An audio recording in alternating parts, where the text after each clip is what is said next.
तो क्या आप तैयार हैं ओलंपिक के पीछे की कहानियों को जानने के लिए? चलिए, आज हम इन खेलों की दुनिया में एक बड़ा ही दिलचस्प सफर करते हैं। ये देखिए, ओलंपिक रिंग्स दुनिया के सबसे जाने माने सिंबल्स में से एक। पर ये सिर्फ छल्ले नहीं हैं, है ना? ये तो एक ऐसी पहचान है जो दुनिया के हर कोने में हर इंसान को जोड़ती है। ये उम्मीद और एकता का एक जबरदस्त मैसेज देती है। लेकिन क्या कभी सोचा है कि इन 5 छल्लों का असली मतलब क्या है?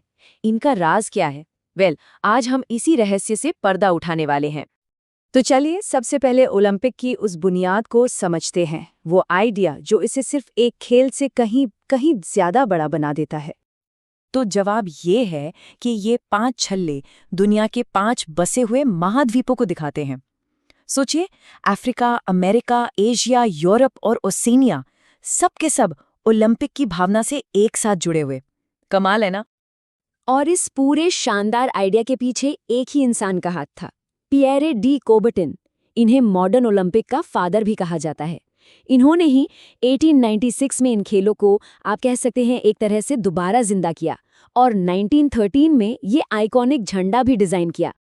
इतना ही नहीं, उन्होंने खेलों को एक ऐसा मोटो, एक ऐसा आदर्श वाक्य दिया जो आज भी हर एथलीट के दिल में बसता है, सिटियस अल्टियस फोर्टियस। इसका मतलब है तेज, ऊंचा, शक्तिशाली। और देखिए, ये सिर्फ जीतने के बारे में नहीं है, ये है खुद को हर दिन थोड़ा और बेहतर बनाने की जिद, अपनी ही बनाई हुई सीमाओं को तोड़ने का जुनून। तो अब बात करते हैं उन चैंपियंस की, उन रिकॉर्ड तोड़ने वालों की, जिन्होंने इन आदर्शों को सच कर दिखाया और यह साबित किया कि इंसान चाहे तो कुछ भी कर सकता है। जरा इन 2 ऐतिहासिक पलों को देखिए। एक तरफ 1900 में पेरिस गेम्स हुए, जहां चार्लेट कूपर पहली महिला ओलंपिक चैंपियन बनी। सोचिए, उन्होंने दुनिया भर की महिलाओं के लिए दरवाजे खोल दिए। और दूसरी तरफ 1976 में जिम्नास्ट नादिया कोमानेची, इन्होंने तो वो कर दिखाया जो सब नामुमकिन मानते थे। जिम्नास्टिक में एक परफेक्ट 10 का स्कोर, कमाल ही कर दिया था। अब स्क्रीन पर बस एक नंबर है, 8। जरा सोचिए, ये नंबर किस असाधारण कामयाबी की कहानी कहता होगा? ये है माइकल फेल्प्स के एक ही ओलंपिक में जीते गए गोल्ड मेडल्स की संख्या, 8। 1, 2, 3 नहीं, पूरे 8 गोल्ड मेडल्स। इसी रिकॉर्ड ने उन्हें आज तक का सबसे महान ओलंपियन बनाया है। लेकिन देखिए, ओलंपिक्स सिर्फ मेडल्स और रिकॉर्ड्स के बारे में नहीं है। इसके पीछे कुछ ऐसी परंपराएं, कुछ ऐसी नियम हैं जो इन खेलों को आप कह सकते हैं मुमकिन बनाते हैं। जैसे कि राष्ट्रों की परेड को ही ले लीजिए, ये बड़ा इंटरेस्टिंग है। ग्रीस हमेशा परेड में सबसे आगे होता है। क्यों? क्योंकि खेलों की शुरुआत वहीं से हुई थी, तो ये एक सम्मान है। उसके बाद बाकी सारे देश मेजबान देश की भाषा के अल्फाबेटिकल ऑर्डर में आते हैं। और सबसे आखिर में कौन आता है? होस्ट नेशन, जिनकी एंट्री जोरदार तालियों के साथ होती है। और भी कुछ पवित्र रस्में हैं, जैसे ओलंपिक की मशाल, वो हमेशा ग्रीस के प्राचीन हेरा मंदिर में जलाई जाती है। एक और नियम है कि खेल 16 दिन से ज्यादा नहीं चल सकते। और हाँ, ओपनिंग सेरेमनी में शांति के प्रतीक के तौर पर कबूतरों को उड़ाया जाता है, जो कि वाकई एक बहुत ही खूबसूरत पल होता है। चलिए, अब कुछ मजेदार और अनोखी बातें जानते हैं ओलंपिक के बारे में। कुछ ऐसे फैक्ट्स जो शायद आपको हैरान कर दें।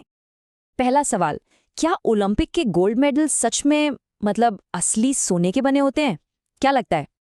तो सच ये है कि नहीं, 1912 के स्टॉकहोम गेम्स के बाद से ऐसा नहीं हुआ है।